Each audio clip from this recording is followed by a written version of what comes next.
Olá, boa noite. O jornalismo da Record TV abre espaço agora para as eleições 2018. A partir de hoje e pelas próximas 2 semanas, sempre neste horário, pode anotar aí, 7 da noite. Nós vamos receber os principais candidatos à presidência para uma série de entrevistas. E como sempre aconteceu em todas as eleições, o nosso compromisso é com a informação de qualidade. Nós queremos ajudar você, eleitor, na escolha que vai determinar com certeza como é que serão os próximos 4 anos no Brasil. Comigo está a repórter especial do Jornal da Record em Brasília, Cristina Lemos, que atua na cobertura política há mais de 30 anos. E nós começamos recebendo hoje o candidato do PSL, Jair Bolsonaro. Candidato, as entrevistas têm sempre duração de 15 minutos e depois nós temos mais 1 minuto para suas considerações finais. Seja muito bem-vindo, boa noite para o senhor. Muito obrigado pela oportunidade, espero poder atender não só vocês, bem como quem está do outro lado da tela. Eu começo falando sobre a situação dramática que vive o Brasil em relação à crise econômica e de condições. São 13 milhões de desempregados neste momento, boa parte deles, ou uma parte deles, em situação de vulnerabilidade que os leva para a rua. Só na cidade de São Paulo são quase 30 mil moradores de rua. Se o senhor for para o Rio de Janeiro, esse número praticamente dobra. Qual é a sua proposta concreta para enfrentar esse problema? Inclusive, isso leva também à violência, ok? Então, essa questão de emprego nos preocupa e muito, o emprego em primeiro lugar. Agora, hoje em dia, para ser patrão também, não é fácil no Brasil. Você tem que desburocratizar muita coisa, desregulamentar, desonerar a folha de pagamento. Investir pesado na educação, porque o objetivo final da educação é formar bons profissionais na ponta da linha. Então, basicamente, é isso que nós precisamos no Brasil. Como? É desburocratizando, é desregulamentando, fazer com que a classe produtiva empregue gente com segurança. Temos uma segurança jurídica também no nosso país. Quando você vai para o campo, que enfrenta o mesmo problema, o produtor rural não tem segurança jurídica. Aqui também, na cidade, então você precisa disso. No Rio de Janeiro, há 2 anos, fechou-se na Barra da Tijuca mais de 400 estabelecimentos comerciais, basicamente por causa da insegurança. Então, o trabalho vem por aí. E outra coisa, né? O Brasil tem uma dívida enorme, monstruosa, e muitas vezes a gente fica preocupado como é que nós vamos sair dela, porque isso atrapalha também em investimento em nosso Brasil. Então, temos pessoas profissionais, capacitadas, que vão conduzir essa política que na ponta da linha surja o emprego. E com o emprego, você resolve uma série de problemas por tabela. Lembrando, deputado, que a pergunta foi sobre moradores de rua. Miséria extrema. 30 mil moradores de rua em São Paulo, Rio de Janeiro, mais que o dobro disso. O senhor chegando na presidência da República, o senhor tem um plano para resolver a curto prazo, a médio prazo, essa situação da miserabilidade? Olha, você pode procurar ajuda em vários locais. O governo não tem uma varinha mágica para resolver essa quantidade enorme de problemas. Quando você fala em moradores de rua, tem uma parte considerável que está no mundo das drogas. Você não vai resolver isso de uma hora para outra. Eu vejo, por exemplo, o trabalho maravilhoso que as igrejas fazem pelo Brasil, né? Em especial igrejas evangélicas. É apoiá-los, é pedir ajuda para buscar solução para isso daí. Morador de rua também. Nós devemos jogar pesado num projeto de planejamento familiar. A gente vê. Especial mulheres, me desculpa, né?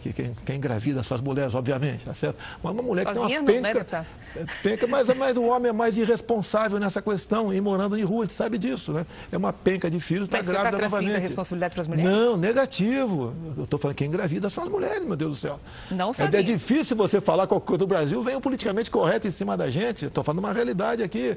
Então você tem que oferecer a essas mulheres métodos contraceptivos, até porque essa população não cresça. E que geralmente uma criança gerada nessas condições, a tendência é ser o que os pais são. Então é jogar pesado nessa questão.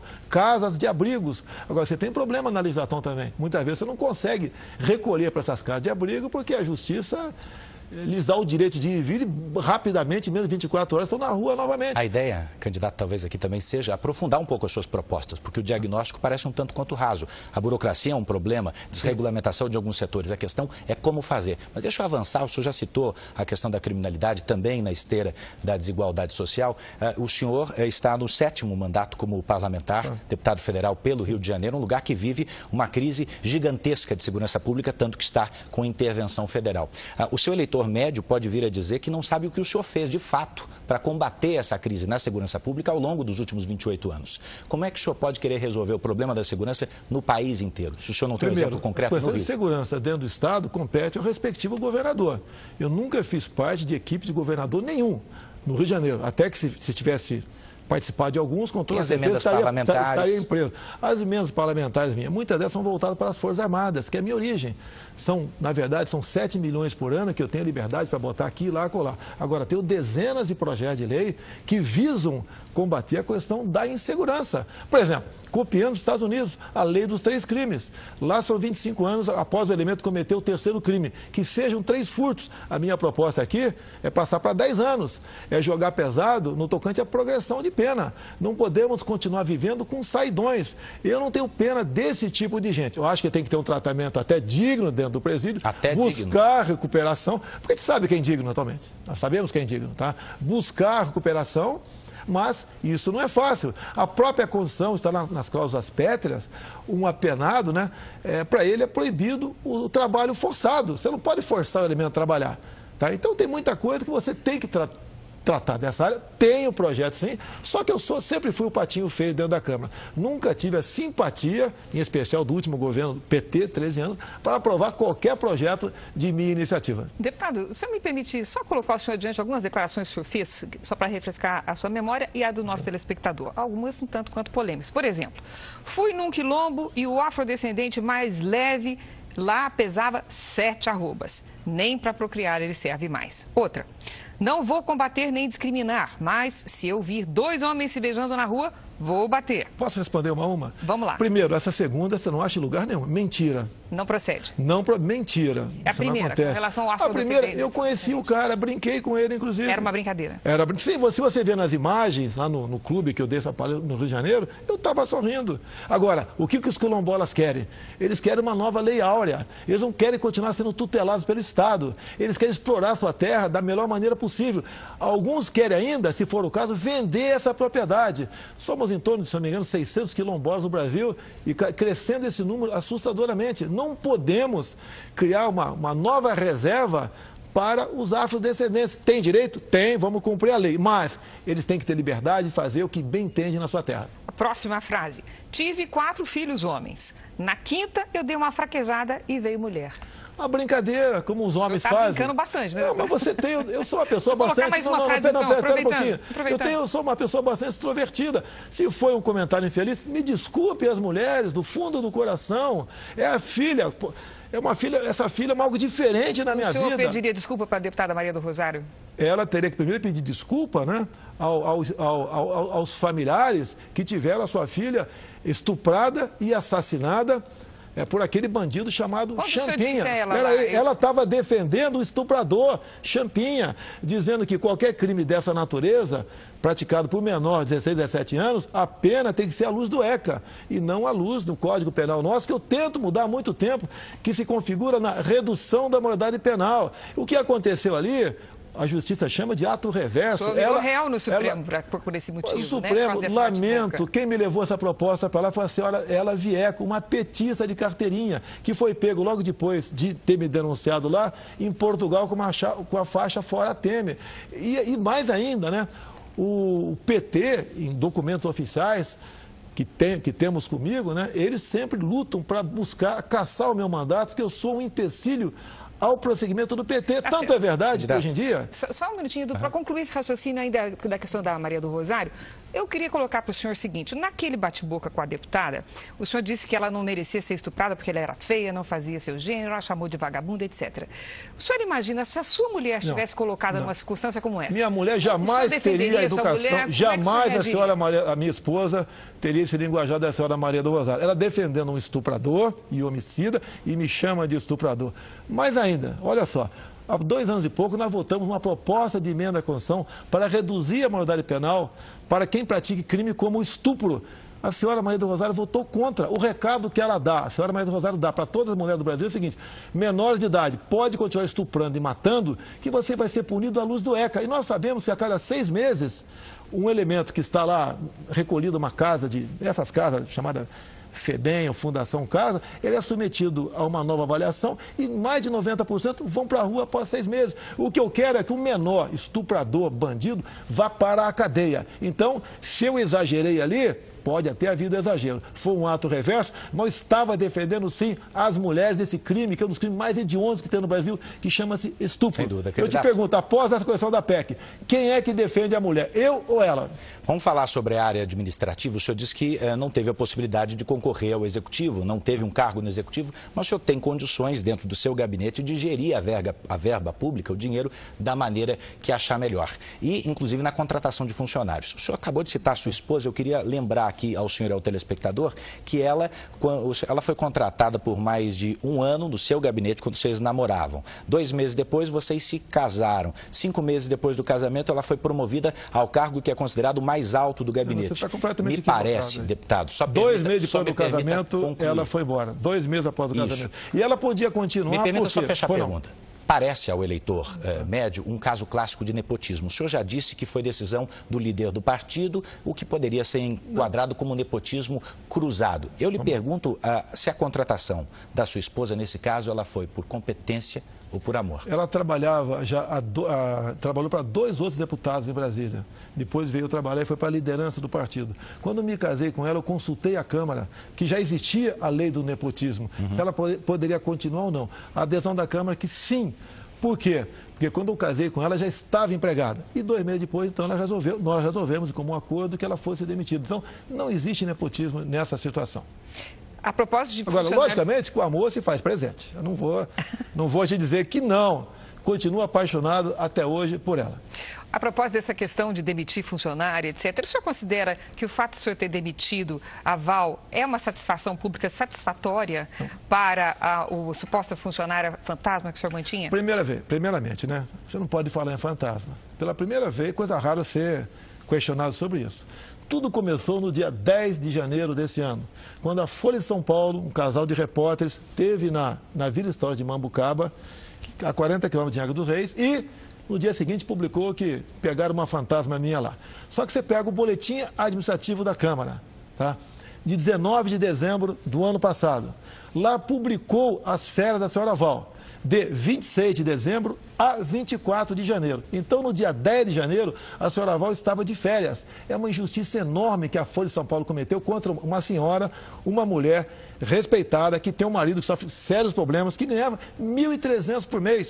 Chamar fantasma alguém que ganha R$ 1.300 por mês e numa época de férias, isso é perseguição da Folha de São Paulo para comigo, que eles não se cansam de passar vergonha comigo. Vamos na próxima questão. O senhor já falou em auditar, em fazer uma auditoria no Bolsa Família. Eu gostaria de saber a sua opinião, a sua avaliação sobre esse programa e se o senhor considera que o número de beneficiários é exagerado.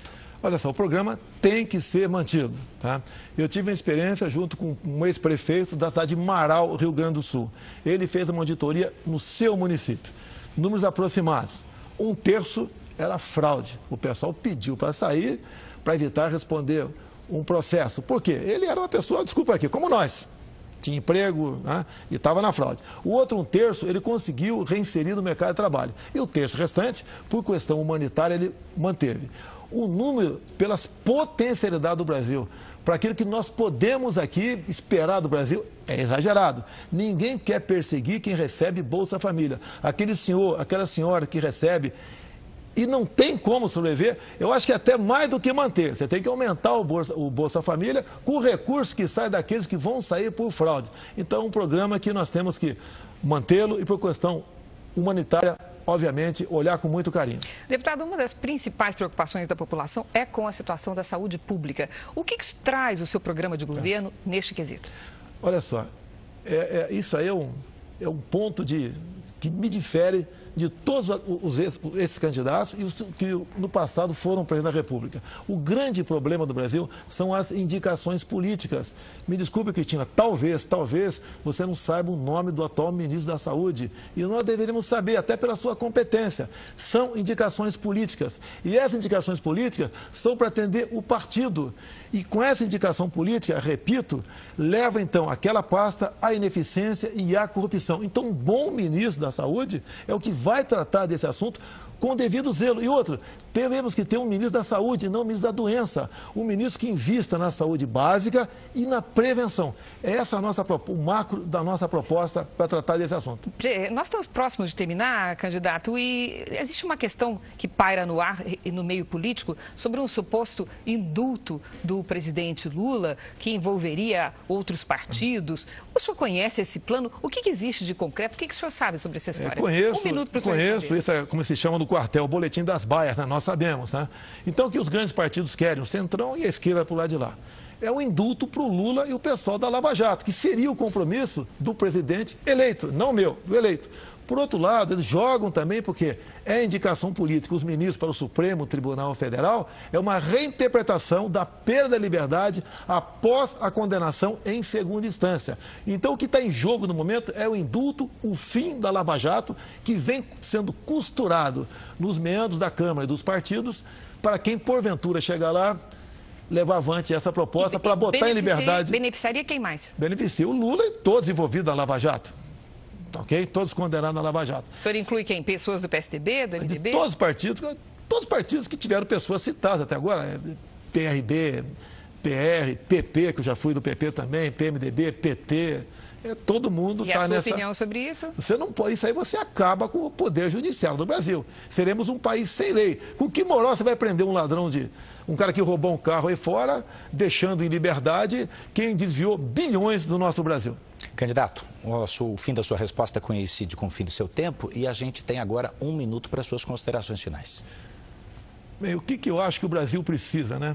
De um presidente, seja quem for, honesto, que tenha Deus no coração, que seja patriota, que jogue pesado na questão da insegurança do Brasil, tá? Que redirecione a política de direitos humanos, que consiga agregar valor via tecnologia daquilo que nós temos aqui no nosso Brasil, que trate com carinho, né, com o devido respeito, o nosso policial civil e militar, que jogue pesado também nos desmandos que há no campo por parte do governo e por parte de invasores, para que o nosso homem possa produzir realmente com paz, com tranquilidade. Desejamos fazer com o mundo todo, né, um comércio sem o viés ideológico. Um presidente que valorize a família, que não tenha vergonha de dizer que nós devemos respeitar e defender nossas criancinhas em sala de aula contra a ideologia de gênero. Precisamos de uma escola sem partido. Então nós precisamos de uma pessoa normal e que seja honesta acima de tudo. Isso eu acho que é o básico para termos um presidente que possa bem governar o Brasil e que possa, em janeiro do ano que vem, dia 1º, nomear notáveis para compor o seu ministério. Bom, eu quero agradecer muito a sua participação nessa estreia da sabatina da série de entrevistas do jornalismo da Record. Essa foi a primeira, quero te lembrar, de várias entrevistas com os principais candidatos à presidência da República. E quem nos acompanha por aqui pela TV pode rever essa entrevista na íntegra no Play Plus, a nova plataforma do Grupo Record. Amanhã, às 7 horas da noite, nós voltamos com mais um candidato. Você fica agora com as notícias da sua cidade. Muito obrigado e boa noite.